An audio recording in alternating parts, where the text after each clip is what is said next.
belum kita buka gitu. Marilah pengajian Ngopi Ngaji pada pagi hari ini kita buka bersama-sama dengan membaca basmalah. Bismillahirrahmanirrahim.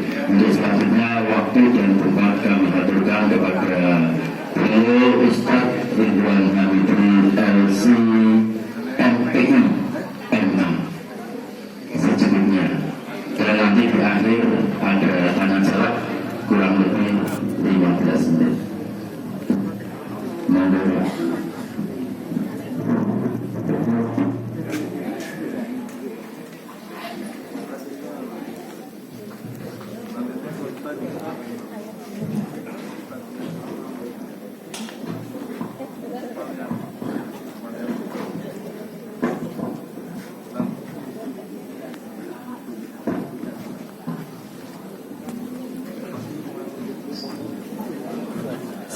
Assalamualaikum warahmatullahi wabarakatuh. Baik.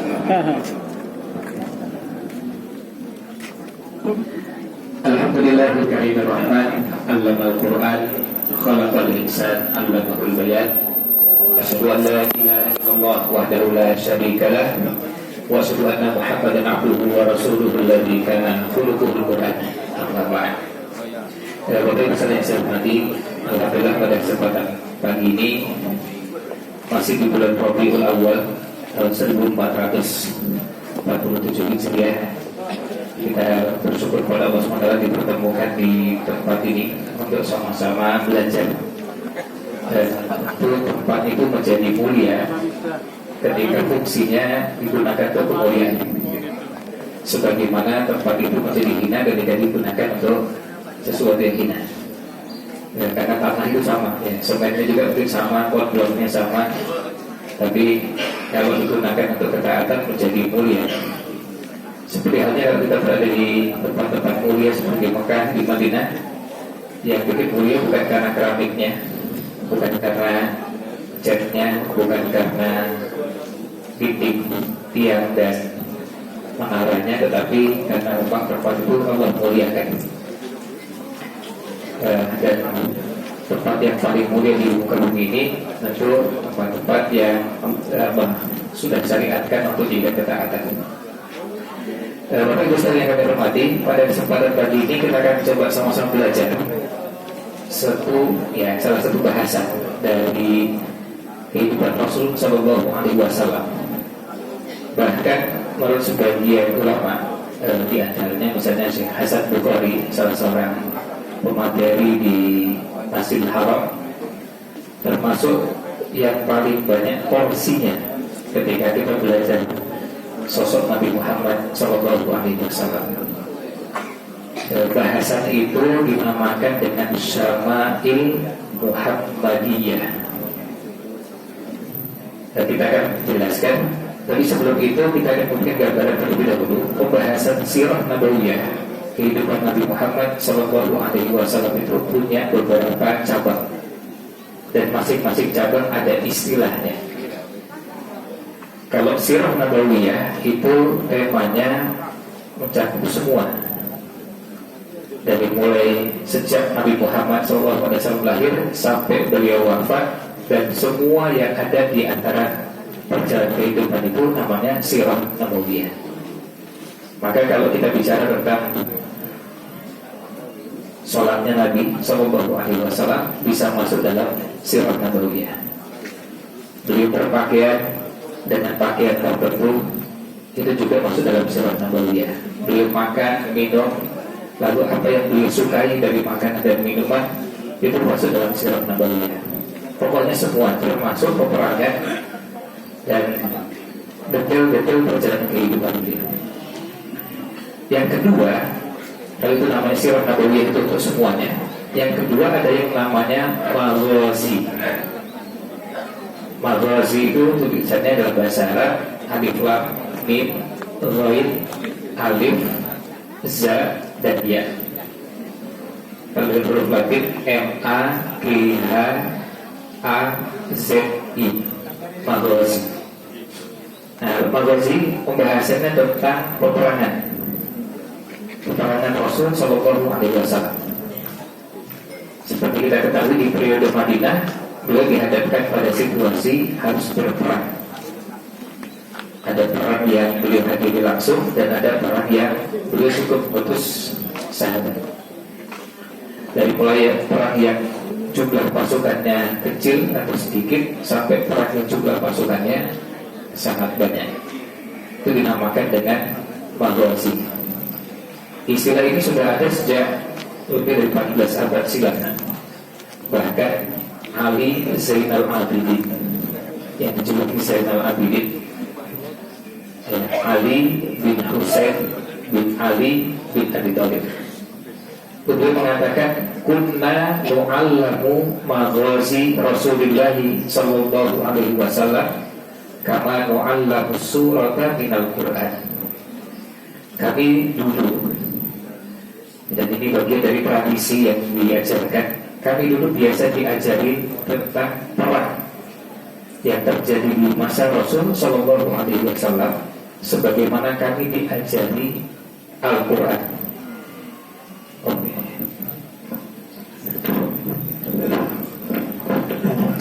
Lebih jelas ya? Oh ya, baik.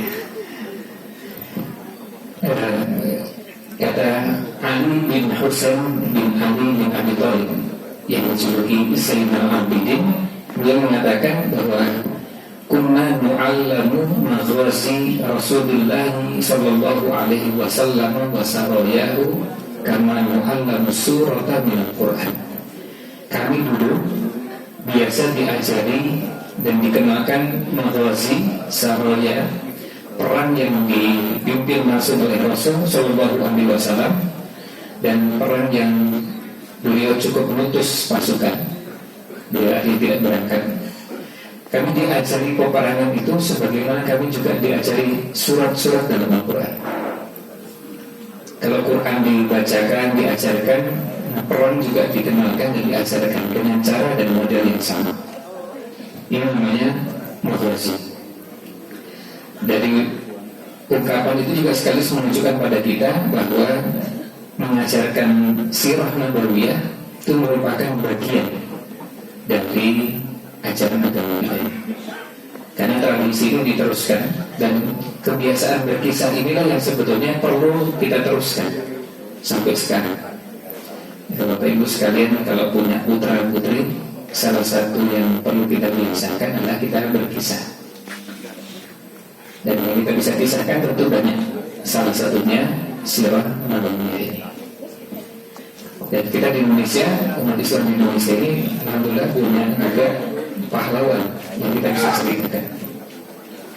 Ada Jenderal Sudirman, Pangeran Diponegoro, dan sederet nama yang alhamdulillah kita bisa lihat di sepanjang jalan di kota Yogyakarta ini.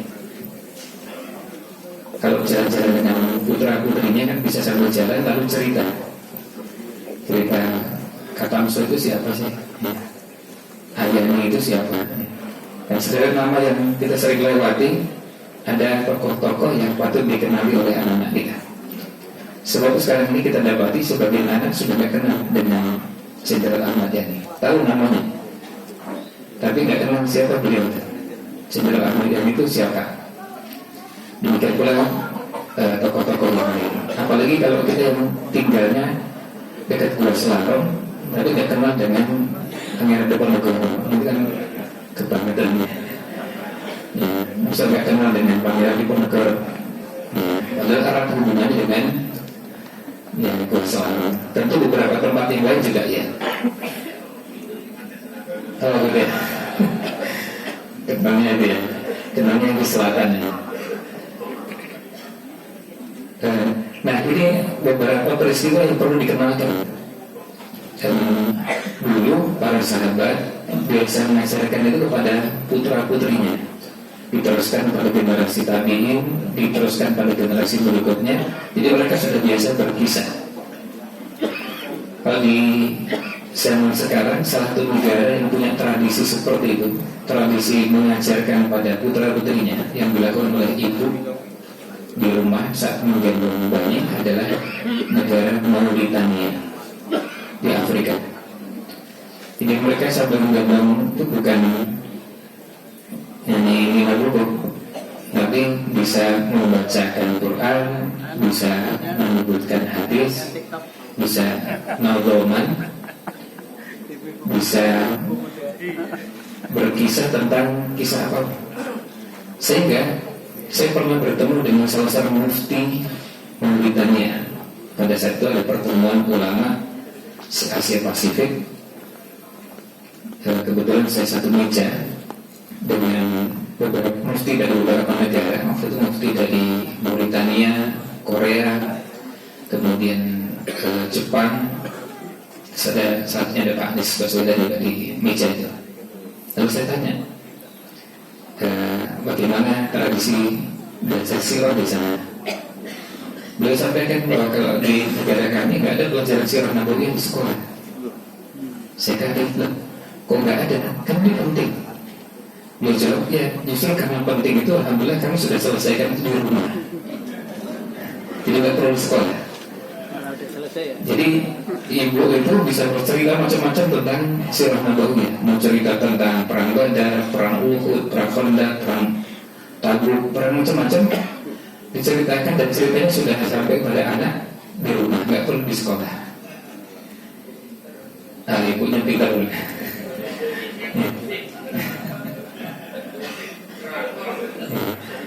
Nah ini kata Ustaz Syakir, ibu di Indonesia cerita apa nih sama putra putrinya?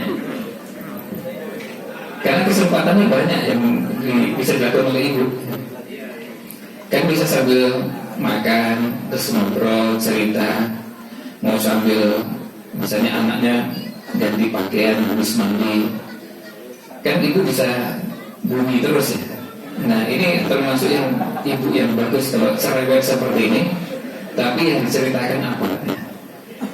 Jadi ini sekaligus pesan pada bapak, jangan merasa risih punya istri yang cerewet. Kalau cerewetnya isinya sirah nabawiyah misalnya. Kalau cerewetnya isinya cerita tentang sirah nabawiyah, tentang Syama'il Muhammadiyah, kan malah bagus. Kita nggak usah mengajarkan di sekolah, nggak usah mengajarkan di madrasah, ya sudah di rumah. Nah ibunya cerewet gitu. Tapi cerewetnya tadi yang diceritakan tentang berbagai hal dari kehidupan Rasul Sallallahu Alaihi Wasallam. Kan anaknya pintar nanti. Pokoknya ibunya bunyi aja terus ya.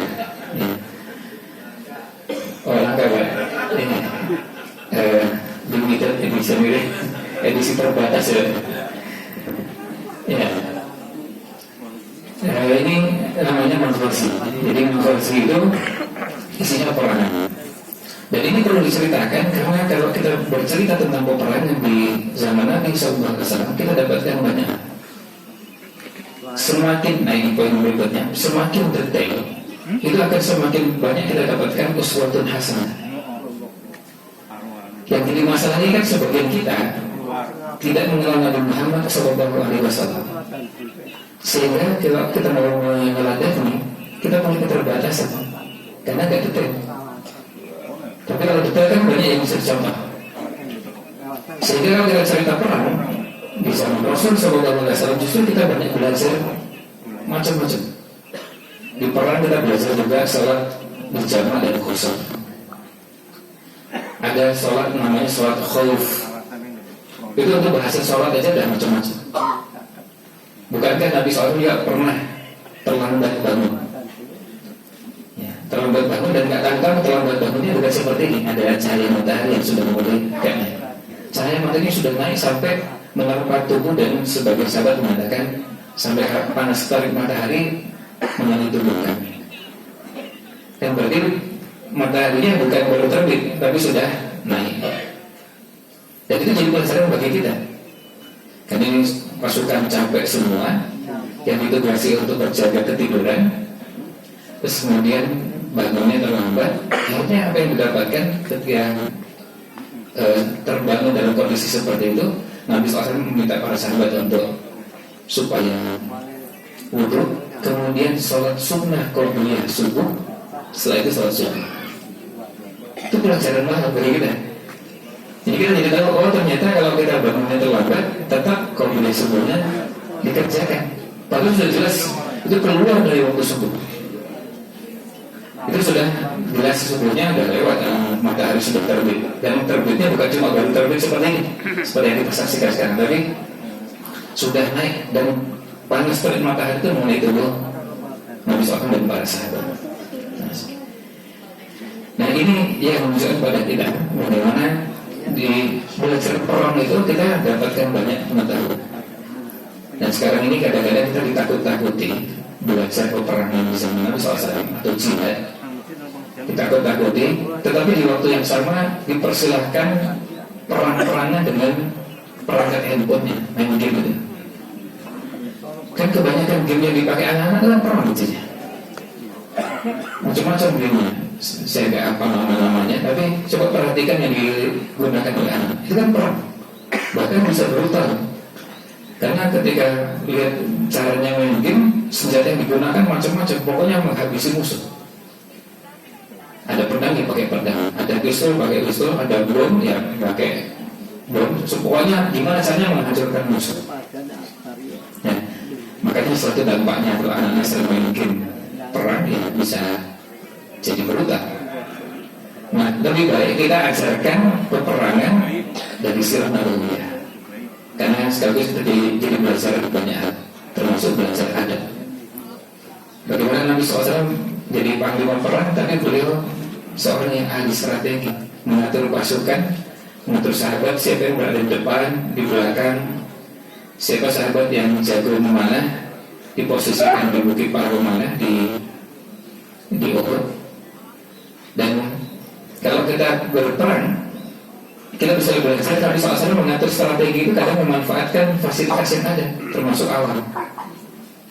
Misalnya kalau di Uhud, saya kalau menjelaskan perang Uhud di sini agak susah. Kenapa? Karena Bapak Ibu sekalian sulit membayangkannya. Tapi kalau begitu posisinya di Uhud, bisa langsung dijelaskan dan cepat sekali orang bisa paham. Saya coba praktekkan pada anak usia kelas 6 SD. Kan satu perang itu strateginya, pasukan musyrikin posisinya di sebelah sini, kalau muslimin di sana. Sengaja Nabi SAW mengambil posisi di sana supaya apa? Pada saat matahari terbit, nah itu sebab silau. Jadi pada saat pasukan musyrikin berhadapan dengan kaum muslimin, dan itu waktunya waktu duha, mereka merasa silau karena matahari di depan mereka. Sementara kaum muslimin cuma kepanasan punggungnya, tapi musuh kesulitan dengan cahaya matahari. Itu bagian dari strategi. Jadi kadang-kadang strategi itu nggak perlu sangat sulit atau rumit, tapi dengan cara mengatur posisi. Melihat perang waktu duha, matahari dari sana, kemudian pasukan bisa diatur di posisi timur barat. Nah, itu bisa diatur gimana caranya dengan keterbatasan pasukan bisa menguasai peperangan. Nah ini yang namanya maghazi. Nah yang ketiga, tadi namanya yang pertama sirah, yang kedua maghazi, saya batasi aja ya. Yang ketiga namanya syama'il, S-Y-A-M-A-I-L. Tulisan bahasa Arabnya alif lam shin mim alif hamzah lam, syama'il. Kalau ibu menggunakan perangkat handphonenya, masukkan kata S-Y-A-M-A-I-L atau S-Y-A-M-A-A-I-L. Hanya bisa double, bisa tanpa double juga bisa.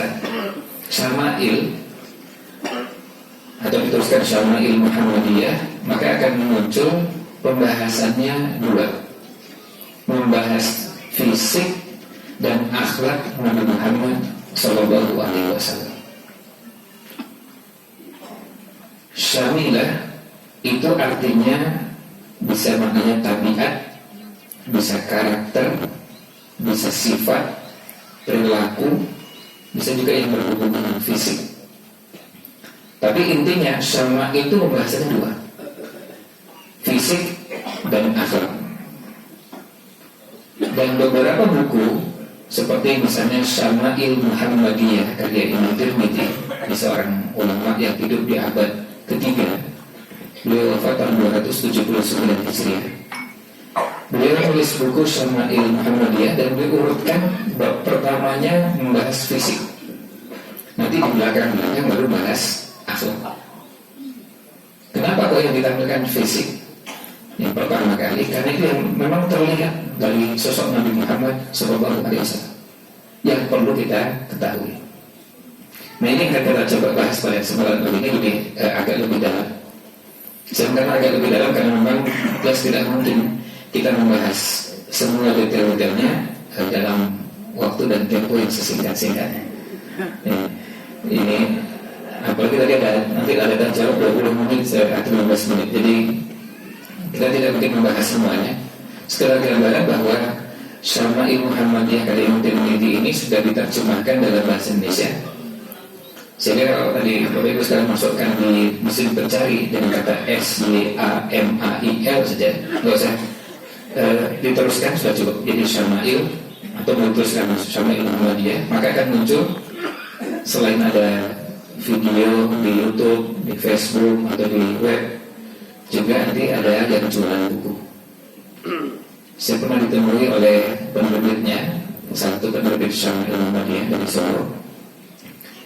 Penerbitnya Aqua. Jadi mereka rombongan datang ke rumah terus menyampaikan, kami ini sudah nyetak buku dan bukunya dicetak dalam jumlah yang sangat banyak. Sekitar 2 tahun yang lalu bukunya laris dengan jumlah lebih dari 20.000 eksemplar. Kalau tidak salah tahun kemarin itu sudah di atas 50.000. Tapi kami juga merasa punya tanggung jawab, karena setelah banyak yang membeli, terus kemudian mereka menyampaikan bahwa buku ini nggak bisa dipahami langsung karena isinya hadis. Seperti kalau kita ketemu buku hadis misalnya Riyadhus Shalihin, Bulughul Maram, atau yang kecil ada Arba'in Nawawiyah. Dan ketika orang baca belum langsung paham ini maksudnya apa. Nah, perlu penjelasan. Lalu beliau bilang, bisa nggak bikin penjelasannya? Nah, tak coba bikin, tapi belum selesai. Baru 70-an hadis yang saya buat dari 400 lebih. Jadi sudah kebayang panjangnya luar biasa. Itu 400 lebih hadis yang isinya menggambarkan tentang fisik dan akhlak Nabi Muhammad SAW. Dan di buku itu menjelaskan banyak hal yang sangat detail dari kehidupan Rasul SAW. Kalau mau diurutkan dengan bahasa kita sekarang, dari ujung rambut sampai ujung kaki. Nah, itu bahasan Syama'il. Jadi 2, fisik dan akhlak. Kalau fisik, dari mulai ujung rambut apa yang dibahas? Yang mulai dari rambut itu, rambut beliau warnanya apa? Apakah hitam, sangat hitam, atau coklat, atau pirang, atau putih, atau kira-kira warnanya apa?